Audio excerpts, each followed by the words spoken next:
তিন দফা দাবিতে কাকরাইল মোড়ে টানা 50 ঘণ্টা অবস্থানের পর শুক্রবার বিকাল 4টা থেকে গণ অনশনে বসে জগন্নাথ বিশ্ববিদ্যালয়ের আন্দোলনরত শিক্ষার্থীরা।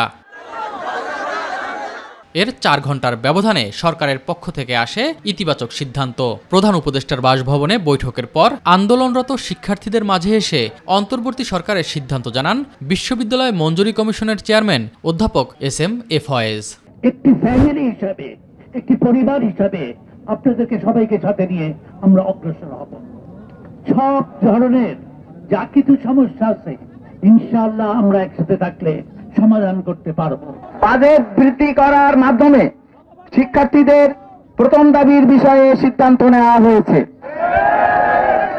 একই সাথে আবাসন সংকট নিরসনে আমাদের শিক্ষার্থীদের প্রয়োজন বিবেচনা করে খুব দ্রুত অস্থায়ী হল নির্মাণের কাজ শুরু করা হবে মর্মে সিদ্ধান্ত নেওয়া হয়েছে। দ্বিতীয় ক্যাম্পাসের কাজ অগ্রাধিকার ভিত্তিতে অতি দ্রুত বাস্তবায়নের প্রক্রিয়া ইতোমধ্যে শুরু হয়ে গিয়েছে। এরপরেই পানি খাইয়ে শিক্ষার্থীদের অনশন ভাঙান ইউজিসি চেয়ারম্যান।